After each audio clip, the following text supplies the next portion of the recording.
Amen. Amen. Palakpakan natin ang Panginoon. Hallelujah! Praise God! Praise God! Praise God! Praise God! Mga kapatid, na itanong nyo na ba sa sarili ninyo, bakit yung kung sino pa yung mga masasama? Sila pa yung parang pinagpala. At bakit yung mga mababait?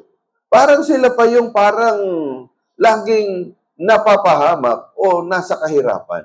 Naitanong nyo na yon. The message of the Lord is, kapag ang masasama ay sumasagana. Bakit yung mga masasama, bakit sila yung sumasagana? Bakit yung mga mababait, parang sila yung naghihirap? So, kaya yung tanong natin, bakit may mga taong sumasagana sa kabila ng kanilang kasamaan at bakit mayroong mabubuti na naghihirap? Sa wikang English, when good things happen to bad people, meron po na isulat na aklat noon pong dekada 80 yata ni Rabbi Harold Kushner na ang title niya ay Why Do Good Things Happen or Why Do Bad Things Happen to Good People? Bakit niya po naisulat yon? Naisulat niya yon kasi namatay yung anak niya sa isang hindi pangkaraniwan na karamdaman. Kaya nung namatay yung anak niya, naisulat niya yung libro na base sa Salmo 73. Alam niyo, maganda yung libro, maliban sa isang sinabi niya na hindi tama. Ang sabi niya, mabait ang Diyos, makapangyarihan ang Diyos, pero limitado ang magagawa ng Diyos. Hindi niya kayang pigilan yung ibang mga bagay na mangyayari sa buhay natin. Isipin niyo na lang, mga kapatid, kung ganon ang doktrina mo, maganda yung libro bestseller eh. Pero isang bagay yung hindi tama sa sinabi niya, na limitado ang kapangyarihan ng Diyos. Kaya hindi niya kayang pigilan yung mga masasamang maaring mangyari sa tao. Pero ang Diyos ay mabait, ang Diyos ay mapagkalinga, ang Diyos ay mapagpatawad, ang Diyos ay mapagbigay. Ang Diyos ay mapagmahal. Maliban sa isang bagay na hindi niya kayang pigilan ang lahat ng pangyayari. Ibig sabihin, hindi soberenya ang Diyos. Pag sinabi mong soberenya, ibig sabihin, walang pwedeng pumigil sa Diyos na gawin ang gusto niya. Ngayon, pag-usapan po natin, bakit nga ba ganito ang sabi ni Asaph, yung salmista, na ganito yung kanyang pakiramdam. Alam po niyo, kagandahan po sa awit, aklat ng mga awit, kaya ito yung paborito ng lahat. Kasi mababasa natin dito yung damdamin ng mga manunulat na yung mga salmista, makikita po ninyo, pinapakita nila dito, yung mga damdamin nila na kahit masaya, malungkot, may sama ng loob, o lahat ng mga katanungan, at kagaya po nito, yung awit o yung Salmos 73, makikita natin dito, yun pong kaloob-looban ng puso nitong si Asaph. Kasi ganito yung iba sa atin, kapag nananalangin tayo, may mga itinatago tayo na damdamin. Hindi natin inaamin sa Diyos kung masama ang loob natin. Hindi sinasabi kung ano yung talagang totoong damdamin. Sa wika English, great pretender. Kung kayo, masama ang loob nyo sa Diyos, sabihin ninyo, aminin ninyo. Pero huwag kayong matapos doon. Kagaya po nitong pag-aaralan natin. Apakaganda nito. Okay. So, tatlong bagay po nahahati sa tatlong katuruan. Sa talatang 1, talatang 13, talatang 18. Kasi yung talatang 1, talatang 13, talatang 18, nagsisimula lahat yan sa salitang tunay, surely, tiyak. Kaya dyan mahahati yung ating sermon. Una, tunay na ang Diyos ay mabuti sa Israel, sa mga may malinis na puso. Okay? Tunay ang kabutihan ng Diyos at mayroong krisis na nangyari dito sa talatang 1 hanggang 12. Pero tingnan po ninyo yung talatang 2 hanggang 3. Ngunit tungkol sa akin, ang mga paa ko'y na halos natisod. Ang mga hakbang ko'y muntik ng madulas, sapagkat ako'y nainggit sa palalo. Aking nakita ang kaginhawahan ng masama. tingnan po ninyo, no? Ang sabi ni Asaph, nung sa verse 1, sa talatang 1, tunay na ang Diyos ay mabuti. O yun yung kanyang teolohiya. Talagang ang Diyos mabuti. God is good all the time. Di ba? Pag sinabing God is good, sumasagot ang mga miyembro, all the time. And all the time, God is good. Pag sinabi mo ang Diyos ay good, mabuti, ibig sabihin, wala siyang pwedeng gawin na makakasama sa'yo. Naunawaan po natin. Hindi siya pwedeng mag-isip, magsalita, gumawa, magplano ng isang bagay na makakasama sa iyo, na makakasira sa pagkatao mo at sa pagkakristyano mo. So, yun po ang ibig sabihin nun. Pero ang sabi dito, sa mga may malinis na puso, o may kondisyon, sa mga may malinis na puso. Okay. At sabi doon sa talatang 2, yun na nga, subalit ako, parang sinasabi ni Asaph, totoo, ang Diyos ay mabuti. Pero ako, ano yung kalagayan ko ngayon? Ang kalagayan ko ay malapit na akong bumagsak. Kumbaga, nandun na ako sa gilid ng bangin ng pananampalataya. Malapit na akong malaglag sa pananampalataya. Natisod ako. Sabi niya, malapit na akong matisod. Halos ako'y natisod, stumble, or backslide. Alam niyo yung salitang backslide? Kasi minsan may nagtanong sa akin sa Facebook, Pastor, ano po ibig sabihin ng backslide? Sabi ko, ang backslide, yun yung dati kang naglilingkod sa Panginoon, dating masayang-masaya ka, na nagpupuri sa Panginoon, naglilingkod sa Diyos, aktibo sa gawain ng Panginoon, pero nanlamig ka.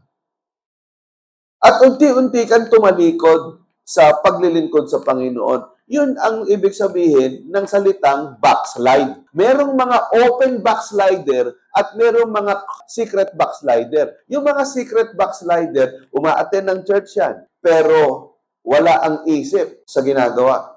Andyan lang yan, nakaupo lang yan, pero nagmamasid. Pero hindi niya ninanamnam, hindi niya tinatanggap yung mga naririnig. In fact, kinikritisismo pa niya yung mga naririnig niya. Ang tinitingnan niya yung mga kamalian sa paligid. Hindi niya iniisip, ano bang mensahe ng Diyos sa akin? Yan yung mga sikretong backslider. Na hindi nagbabasa ng Bible yan. Hindi nagpe-pray yan. Pero pumupunta ng simbahan. Pag kinamayan mo, ngingiti. Pag kinumusta mo, okay lang. Pero ang totoo niyan, punong-puno ng ngit-ngit sa puso. Yung mga open naman, talagang walang talaga. Bumalik na sa kasamaan yan. May mga bisyo na yan. Tapos ang mga pinopost niyan sa Facebook, mga inuman. At yung mga cleavage, labas na sa dibdib. Yung mga ganun ba na bumalik sa nung nasa simbahan, umayos na eh. Pero nung iba na yung mga post ngayon eh. Talagang mga, walwalan na eh. Yun yung mga open backslider. Ngayon, balik tayo dito. So, itong si Asaph, sabi niya, malapit na akong mag-backslide. Bakit? At sabi niya, muntik na akong madulas. Anong daw ang dahilan? Kasi naiinggit ako sa mga palalo. Yung inggit, yun ang dumali sa kanya. Aking nakita ang kaginhawahan ng masama. Sabi no, bakit yung masama maginhawa? Bakit itong mga mababait nagdurusa? Bakit po? Ano ang kalagayan ng Israel nitong panahon na ito? Ito yung panahon na kinudkob sila ng Babylonia. So, ano ba yung masamang bunga ng inggit? O, nilagyan ko ito ng meaning. Una, ikinukumpara ang sarili sa iba. Sumisira ng kapayapaan at kagalakan. Pag ikinukumpara mo yung sarili, bakit siya ganon? Bakit siya ganon? Bakit siya? Ikaw yung sapatos mo, sabihin natin, Adidas. Sa kanya, latest ng Nike. Kaya parang nakakainggit. Ikaw ang grade mo, 90. Siya, 95. Nakakainggit. Ay, intindihan natin. Ikinukumpara mo yung sarili mo sa iba. Di ba parang naiinggit ka? Pangalawa, sabi dito, nagbubunga ng alitan. Nagiging sanhi ng hidwaan at pagkakawatak-watak. Tama ba? Pagka naiinggit ka, yung nagagalit ka eh. Nagagalit ka dun sa kinaiinggitan mo, wala mong ginagawa sa'yo, pero galit ka. Pangatlo, ginagapos ang puso. Hindi makalaya sa paghambing at sama ng loob. Yung puso mo, punong-puno ng ngit-ngit, ng galit, na bakit siya ganon? Bakit ako hindi ganit? Bakit ako, ito, ang sama-sama nitong taong ito Hindi dapat na-promote yan. Bakit na-promote? Bakit ako hindi? Punong-puno ka ng sama ng loob. And then, ginugulo yung isip. Nagdudulot ng pag-aalinlangan at kawalan ng tiwala sa Diyos. Gulong-gulo ka ngayon, kaya ka hindi makatulog. Kaya ka walang kapayapaan. Kasi nga, naiinggit ka Gulong-gulo yung isip mo Ano pa? Letter I, itinataboy ang biyaya. Hindi nakikita ang sariling pagpapala. Hindi mo alam na pinagpapala ka ni Lord, pero yung pagpapalang nararamdaman mo at naranasan mo at natanggap mo, hindi mo ma-appreciate yung pagpapala na binigay ni Lord. Punong-puno ka ng inggit. And then, panghuli, tumutulak sa kasalanan. Gaya na kay Cain at mga kapatid ni Jose, nagbubunga ng masamang gawa. Kapag ka ikaw puno ka ng inggit, ito ay nagtutulak sa iyo para gumawa ng kasalanan. Tama ba? Amen ba? Amen? So, totoong-totoo to, di ba? And then, ang tanong natin, Panginoon, bakit sila blessed? Ako hindi. Ganun na yung isip mo ngayon, madilim na parang si Asaph. Ang paghahambing ay maaring gawing kapaitan ng pagpapala ng ibang tao. Imbis na matuwa ka na binibless siya, magiging bitter ka Naintindihan ninyo? Yung best friend mo, imbis na gumanda yung relasyon nyo, nagiging bitter ka doon sa friend mo kasi nga, yung blessing niya para sa iyo, kapaitan. And then, pero sinasabi ng Panginoon, huwag mong sukatin ang kabutihan ng Diyos batay sa buhay ng ibang tao. Tinatanong mo ang Panginoon, Lord, bakit ganyan ka? Bakit yung iba binibless mo, ako hindi? Ganyan ka ba talaga? At maaring mayroon silang kapayapaan sa paligid, ngunit walang kapayapaan sa Diyos. Anong ibig sabihin nito? Payapa sila dahil marami silang material na bagay.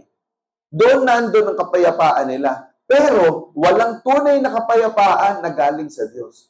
Naintindihan ninyo? Ano ba ibig sabihin ng salitang blessed? What does blessed really mean in the Bible? Tingnan po ninyo yung sa Kawikaan 10:22. Tandaan niyo itong verse na ito, napakaganda nito. Ang pagpapala ni Yahweh ay kayamanan na walang kasamang kabalisahan. Ibig sabihin, yung tunay na pagpapala, walang kasamang sakit ng ulo. Maraming tao nabubuhay ng higit sa kanilang kakayahan para lang makapagyabang. Yung iba kumukuha ng sasakyan, kumukuha ng bahay, kumukuha ng cellphone, kumukuha ng mga laptop, kumukuha ng mga... Pero, yung bayarin naman, patong-patong. Ang sakit sa dibdib, ang sakit sa bangs, ang sakit sa kilay. Naintindihan niyo ba? Makapagyabang lang. Dahil ang tunay na pagpapala, walang kasamang kabalisahan. Yung pagpapala ng Diyos, nagdudulot ng kayamanan. Walang sakit ng ulo. Kung totoong blessing yan, walang sakit ng ulo. Okay? Aplikasyon sa buhay.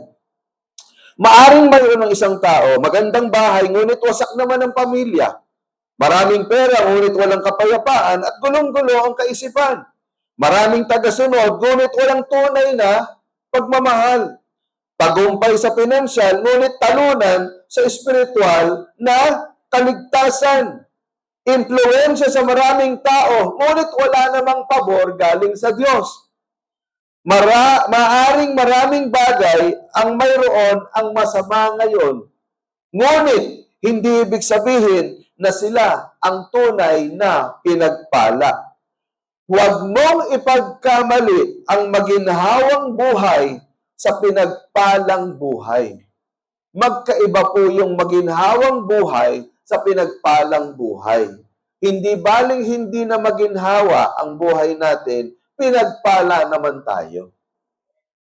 Naunawaan po ninyo? Palakpakan nga natin ang Panginoon. Praise God. So, ang paghahambing, ang ugat ng kalungkutan at kayabangan. Totoo to, di ba? Yung paghahambing, halimbawa, sabihin mo na nakita mo yung kaibigan mo, mas higit yung kanyang kakayahan at yung kanyang sweldo o yung kanyang kayamanan. Ano nangyari sa iyo? Nalulungkot ka ngayon. O kaya naman, nakita mo yung kaklase mo nung high school na honor student. Ang trabaho niya, messenger. Ang bahay niya, napaka-ordinaryo. Ikaw, 3 floors. Di, ang yabang mo ngayon. Naiintindihan niyo? Kaya yung paghahambing, ang ugat ng kalungkutan at kayabangan. Ang sabi nga dito, comparison is a thief, just as envy is a poison. Yung paghahambing ay magnanakaw. Nanakawin niya yung kapayapaan mo. At yung inggit, lason. Naintindihan po ninyo, maraming magkakapatid, magkakamag-anak, nagpapatayan dahil sa inggit.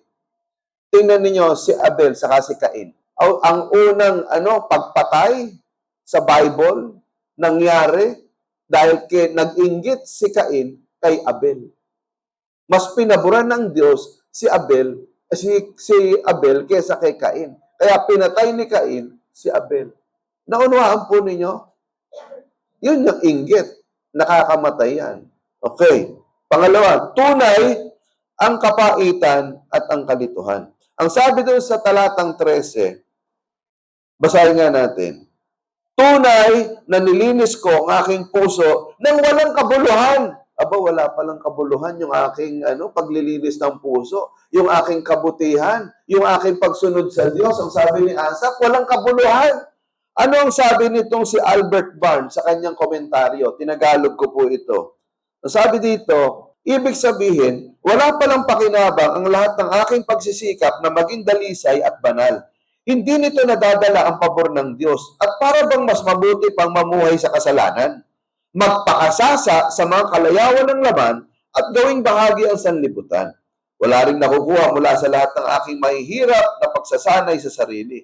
Sa lahat ng aking pagsisikap na maging matuwid, para bang mas mabuti pa kung namuhay ako sa kasalanan gaya ng iba. Ang mga matuwid ay tila mas kaunti ang pagpapala mula sa Diyos kaysa sa masasama. Mas kaunti ang kaligayahan, kasaganaan sa mundong ito. Mas marami silang dinaranas na hirap at dalamhati. At bukod pa roon, naroon ang mga pakikibaka, ang tunggalian, ng digmaan, ang mahapting pagsisikap na maging dalisay at mamuhay ng banal, na ngayon nakikitang walang anumang pakinabang. Ang ganitong mga kaisipan ay hindi lamang sa mga awit, kundi mga kaisipang kusang sumisibol sa isipan ng tao at hindi madaling patahimikin. Yan po ang sabi ni Albert Barnes sa kanyang komentaryo doon sa talatang 13. Naunawaan po ninyo? Yun ang nasa puso ni Asaph. Ito yun eh. So ano yung aplikasyon sa buhay? Una, minsan ganito rin ang ating mga tanong. Nagpapakitino naman ako Bakit akong nahihirapan? Nagbibigay naman ako. Bakit kapos pa rin ako? Parang nagtatights naman ako. Bakit kulang pa rin? Bakit hindi ko nararanasan yung sinabi ni Pastor na you can never outgive the Lord? Naglilingkod naman ako. Bakit akong nasasaktan? Nananalangin naman ako. Bakit walang pagbabago? Naging tapat naman ako. Bakit parang silang umaangat? Mga kapatid, maaring hindi agad gantimpalaan ng Diyos ang iyong katapatan. Ngunit, hindi kailanman walang kabuluhan sa Kanya ang iyong pagiging tapat. Ang tunay na pagpapala ay hindi laging nakikita sa material at pisikal. Madalas, ito ay espiritual. Naunawaan po ba ninyo sinasabi ko? Na ang pagpapala, hindi laging sa material at pisikal nakikita. Unang-una ang pagpapala ay sa espiritual. Alam po ninyo, napakapalad natin sa Pilipinas. Bakit? Hindi komunista at hindi Muslim ang bansa natin. Bakit po? Ang mga kapatiran natin na nasa Muslim at komunistang bansa, pinapahirapan, tinotorture. Bakit? Dahil sa kanilang pananampalataya. Sa Iran, kapag nalaman na ikaw ay isang Christian, papasukin ang bahay mo, talagang sa kaliwanagan ng araw, kukunin ka, dudukutin ka, ikukulong ka, pahihirapan ka, hanggang sa itakwil mo si Kristo. Ganong katindi ang kalagayan ng mga Kristiyano sa Iran. Kaya nga, marami mga Kristiyano sa Iran ay nagpapasalamat dahil binobomba ni Trump ang Iran. Dahil hirap na sila. Naunawaan po ninyo, hirap na sila sa pamamalakad ng mga ayatollah. Halimbawa sa mga komunistang bansa sa China, ganun din ang mga pangyayari. Ang mga Kristiyano pinapahirapan, tinotorture. Pero, eto ang pinakamabilis na pag-unlad ng Kristyanismo sa buong mundo, nasa Iran at nasa China. I-google niyo po yan at totoo yung sinasabi ko. Mapalad tayo, mga kapatid. Kaya lang tayo, hindi natin sinasamantala yung kalayaan na meron tayo. Naunawaan po ninyo? Sa kanila, yung paka-attend ka ng prayer meeting, naku, grabe yung pakiramdam nila. Pero every time na-attend sila ng prayer meeting, nag-aalala sila. Baka mamaya may pumasok ng mga pulis at hulihin sila at ikulong. Pero tayo, mga kapatid, sana sinasamantala natin yung kalayaan na meron tayo. Masakit sa dibdib isipin ang masasama na sumasagana. Tama ba? Ang sabi sa Salmo 73, talatang 14-16. Basahin natin. Sapagkat buong araw ako ay pinahihirapan, at tuwing umaga ay napaparusahan.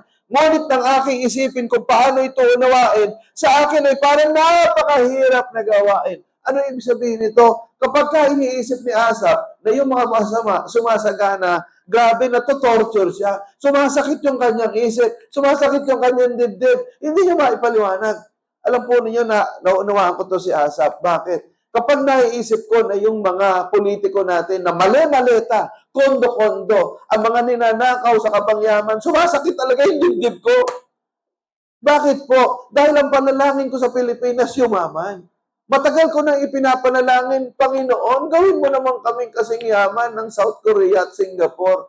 Alam niyo yung panalangin ko, sinasabi ng Panginoon, sa akin ngayon ko lang naintindihan, matagal ko nang sinagot yung panalangin mo. Ang problema, yung korupsyon sa Pilipinas, yan ang humahadlang sa panalangin mo. Kaya sumasakit yung dibdib ko.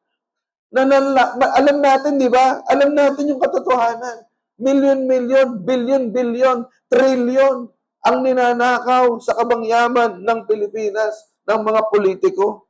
Na sana nga, ipanalangin natin, maparusahan itong mga politiko na to at maibalik sa kabangyaman yung mga ninakaw nila para umasenso ang Pilipinas. Hindi tayo mahirap. Nagkataon lang masyadong korap ang gobyerno natin. Aplikasyon. May mga tanong na hindi kayang sagutin ng ating isip, ngunit maaari nating ipagkatiwala sa Diyos.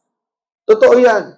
Marami tayong tanong sa buhay natin na parang walang sagot. Pero yung mga walang sagot na yan, ipagkatiwala mo sa Diyos. Diyan mo ipasok ang pananampalataya mo. Kasi kung kaya mong sagutin lahat ng tanong sa mundong ito, hindi mo kailangan ng pananampalataya at hindi mo kailangan ng Diyos.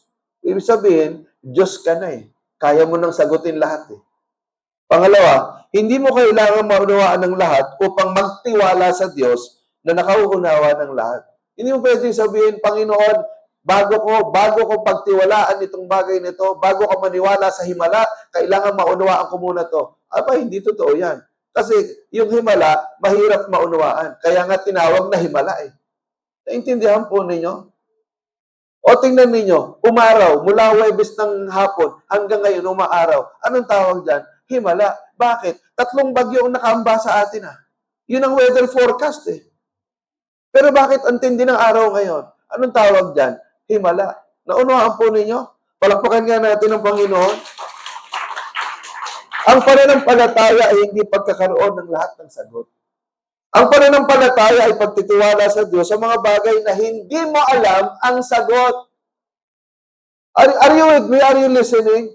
Kung alam mo ang lahat ng sagot sa buhay na ito, hindi mo kailangan ng pananampalataya.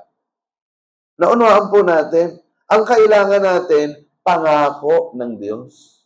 Kasi yun ang pangahawakan natin. Kung walang mga pangako ang Diyos, sa gitna ng mga tanong na walang sagot, walang mangyayari sa atin. Lugmok na tayo. Pero dahil mayroong mga pangako ang binigay sa atin na pangahawakan, yun ang nagbibigay sa atin ng lakas ng loob na magpatuloy, na magtiwala sa Diyos at mabuhay ng may kagalakan sa gitna ng mga pagsubok. Amen? Palakpakan natin ang Panginoon. Pangatlong tunay. Talatang 17, 18. Tunay ang kalutasan at ang katotohanan ng Diyos. Eto na, maganda na to. Pakinig na kayo, ha? Kumbaga sa pelikula, yung unang dalawang segment, bugbugan, talo yung bida. Ngayon, eto na, ha? Makinig na kayo. Eto na, panalo na yung bida. Ang sabi doon sa talatang 17, basahin natin. Hanggang sa pumasok ako sa santuaryo ng Diyos, saka ako naunawaan ang kanilang wakas. Tingnan ninyo, no? Listen to this, no? Kailan nagkaroon ng panibagong pananaw si Asap? Kailan? Kailan nagbago yung pananaw ni Asap? Nung pumasok siya sa santuaryo. So, ito yung pinakamahalagang bahagi sa Salmo 73. Pansinin ninyo, hindi agad nagbago ang kalagayan ni Asap. Nagbago yung kanyang pananaw, perspective. Mahalaga yan eh. Maari yung kalagayan mo hindi nagbabago. Nando ka pa rin sa gitna ng pagsubok. Pero nung nagbago yung pananaw mo, nagbago yung damdamin mo. Naunawaan po ninyo. Mahalaga yan eh. Nung pumasok si Asap sa santuaryo, bakit? Ano ba meron sa santuaryo? 4 na bagay na maaring natanggap ni Asap. Una, pangangaral ng salita ng pastol. Maaring nung pagpumasok sa santuaryo, yung pastor nangangaral, nangusap sa kanya ang salita ng Diyos. Kagaya ng nangyayari sa inyo ngayon. Nangungusap ang salita ng Diyos sa inyo. Kaya mga kapatid, ito ha, kapag ikaw depressed, discouraged, kapag ka ikaw ay sabihin natin na disillusion or sabihin natin disappointed, huwag ka na absent sa church. Kasi kung ikaw, discouraged ka, depressed ka, ang dami mong problema, tapos titigil ka sa pag-attend sa church, sa pagpunta sa simbahan, ano mangyayari sa iyo? Anong maiisip mo? Anong papasok sa isip mo? Eh di mga bulong na demonyo, eh paano ka makakabawi? Eh demonyo ang bumubulong sa iyo. Pero kapag ka nasa loob ka ng simbahan, sino bumubulong sa iyo? Salita ng Diyos. Nainawaan natin. And I'm praying right now that the Word of God will speak to you in a very personal way. Pangalawa, propesiya ng isang propeta. Ano yung propesiya? Na ito mangyayari sa iyo, makikita mo, ito yung mga pangako ng Diyos na mangyayari sa iyo. Ito yung tinanggap ni Asap. Kagaya naman, naalala niyo si Hana, di ba? Si Hana na hindi nagkakaanak. Di ba nananalangin siya? At then, yung bibig niya ay, umaandar yung bibig niya, bumubuka yung bibig niya, pero walang boses. Ang sabi ni Eli, ano ka ba, Hana? Ang aga-aga, lasing ka. Ang sabi ni Hana, hindi po ako lasing. Punong-puno po ako ng kasipayuan dahil hindi po ako nagkakaanak. Anong sabi ni Eli? Humayo ka, pinagpala ka ng Diyos. Nung sinabi ni Eli yon, tinanggap ni Hana yon. Umuwi si Hana, masayang-masaya. At nung gabi, sinipingan siya ni Elkana. Ano nangyari? Nabuntis si Hana. Bakit? Tinanggap ni Hana yung propesiya ni Eli. Kaya mahalaga na nasimbahan tayo. Bakit? May mga pangako ang Diyos na para sa ilan. Na yung tawag doon, rima. Naintindihan ninyo? Kapag ka nangusap ang Diyos, parang umiinit yung puso mo, ibig sabihin, para sa iyo yun. Naintindihan ninyo? Angkinin mo na. Praise the Lord. Amen. Pangatlo, panalangin ng isang pari ng Panginoon. Mahalaga yung panalangin. Kaya ako, pinagpe-pray ko talaga sa Lord, yung closing prayer natin, yung pastoral prayer, talagang, binibigay, tinutodo ko lahat ng kapangyarihan na pinagkaloob sa akin ng Diyos sa pananalangin. Bakit? Kung hindi man kayo madali ni Lord sa pangangaral, dadalihin kayo sa pananalangin. Naintindihan ninyo? Okay? Pang-apat, presensya ng Diyos sa puso. Ito mahalaga. Kapag nasa simbahan ka, nasa santuaryo ka, ang presensya ng Diyos papasok sa puso mo. Kung bukas ang puso mo. Bukas ba ang puso nyo ngayon? Amen? Ibig sabihin, ang presensya ng Diyos ay papasok sa puso mo. Kaya yung sabi ni Asap ang sabi ni Asap, hanggang sa pumasok ako sa santuaryo ng Diyos, saka ko naunawaan ang kanilang wakas. So, ang pinal na destinasyon ng masasama. So, ito na, ang sabi ni Asap sa talatang 18. Basahin natin.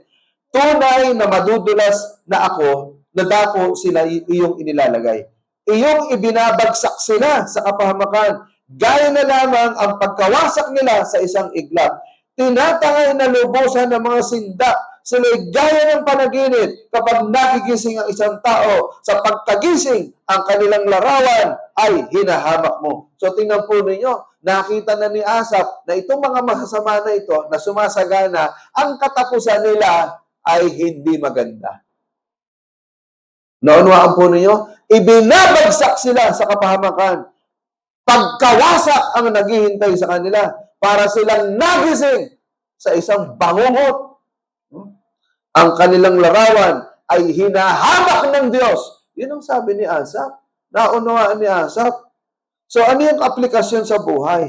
Huwag mo lamang itanong, ano ang nangyayari ngayon? Kung hindi, saan patungo ang lahat ng ito? Naunawaan po ninyo, wag ka lang tumingin sa pangyayari sa ngayon. Anong nangyari ngayon?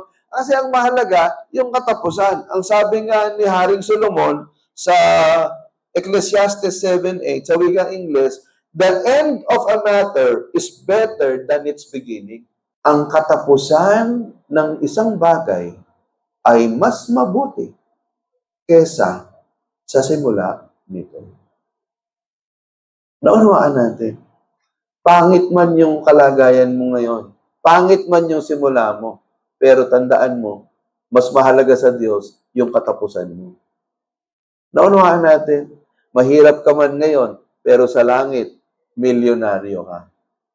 Amen? Palakpakan nga natin ang Diyos. Ang pinakamagandang bahagi ng Salmo 73, ito na. Ang presensya ng Diyos ay higit na mahalaga kaysa sa mga kaloob ng Diyos. Maaring manghina ang aking laman at aking puso, ngunit ang Diyos ang lakas ng aking puso at aking bahagi magpakailanman. Ang ganda nito sabi, yung puso ko manghina, yung aking kalooban manghina, maaring panghinaan ako ng loob, panghinaan ako ng kalamnan, pero ang Diyos ang aking lakas. Siya ang lakas ng aking puso at siya ang aking bahagi. Ang sabihin ng bahagi? Mana. Sa wikang Hebreo, ito ay helek. Bahagi o mana. Ang isang bahagi ay nakatalaga sa isang tao bilang kanyang mana o kayamanan. Dito narating ni Asap ang pinakadakilang katotohanan. Ito, na-reach niya, naabot niya yung sukdulan ng sagot sa tanong niya. Kahit mawala ang lahat, kung nasa akin ang Diyos, mayroon pa rin akong kayamanan. Kaya sinasabi ni Asap, mayayaman nga itong mga taong itong masasama, wala man akong kayamanan, nasa gitna man ako ng paghihirap, ng pagkubkob ng Babylonia, pero kung kasama ko ang Diyos, siya ang aking kayamanan, higit akong mayaman, kaysa dito sa masasamang mga taga-Babylonia na to, sa masamang tao na to na sumasagana, mas higit akong mayaman, dahil kasama ko ang Diyos na nagbibigay ng kayamanan. Amen? Palakpakan nga natin ang Panginoon. Hallelujah. Aplikasyon sa buhay. Maaring mawala sa iyo ang pera, pag-aari, posisyon, pagkakataon, promosyon o pag-unlad. Ngunit kung nasa iyo pa rin si Jesus, hindi mo na iwala ang lahat. Sapagkat ang Diyos mismo ang iyong bahagi o kayamanan. Tama ba? Palakpakan natin ang Panginoon. Praise God. Alam mo, may magandang kwento na nabasa ako na kwento ni Charles Stanley. Paborito ko yan. Itong si Pastor Criswell, dinalaw niya yung kanyang miyembro na medyo matagal nang absent. Nakita niya yung mga miyembro niya malungkot, yung mag-asawa. Anong sabi ng mag-asawa? Pastor, kinalimutan kami ng Diyos. Sabi ni Pastor Criswell, bakit niyo naman nasabi yan? Pastor, kasi nasa Texas sila eh. Yung kapitbahay namin may nahukay na mina ng langis sa kaliwa. Sa kanan, yung kapitbahay namin may naminang langis. Sa harap, meron din. Sa likod, meron din. Bakit sa bakuran namin walang naminang langis? Kinalimutan kami ng Diyos. Umiiyak yung mag-asawa. Ang ginawa ni Pastor Criswell, pinag-pray niya yung mag-asawa saka siya umalis. Pagkalipas na ilang panahon, nakita sila sa lobby. Nakangiti yung mag-asawa. Ang sabi ni Pastor Criswell, may nahukay na bang mina ng langis sa bakuran ninyo? Ang sabi nung mag-asawa, Pastor, wala pa rin. Bakit ang saya-saya inyo? Ibang-iba yung mukha ninyo ngayon. Pastor, paano naman? Yung mga kapitbahay namin na may naminang langis, kaliwa kanan, likod harap, nagsiyaman, pumunta sa syudad. Bumili ng malalaking mga bahay, magagarang mga sasakyan, at ang mga anak nila nag-aral sa mga tanyag na eskwelahan. Subalit, unti-unting napalayo sa Diyos. Nung napalayo sa Diyos, unting-unti nasira ang kanilang mga pagsasama. Nawasak ang pamilya. Kami, walang nahukay na langis sa bakuran namin, pero masaya pa rin kami na buo ang aming pamilya. Kaya, purihin ang Diyos. Palapangan nga natin ang Panginoon. Akala mo lang kinalimutan ka ng Diyos. I'm telling you right now. Are you suffering right now? Marami ka bang tanong, bakit hindi ka pinagpapala ng Diyos? Akala mo lang. Pero ang totoo niyan, mahal ka ng Diyos, hindi ka kinalimutan ng Diyos. Sa tamang panahon, dadating ang sagot sa panalangin. Pinakapanghuli, ang sabi dito, yung aplikasyon sa buhay, una, tumigil sa paghahambing. Awit 73, talata 3, naiinggit ako sa mga palalo na makita ko ang kasaganaan ng masama. Tumigil ka sa paghahambing. Pangalawa, unahin ang presensya ng Diyos. Pangatlo, nakatuon sa walang hantungan. Ibig sabihin, tingnan mo yung katapusan. Mas mahalaga sa Diyos yung katapusan ng buhay.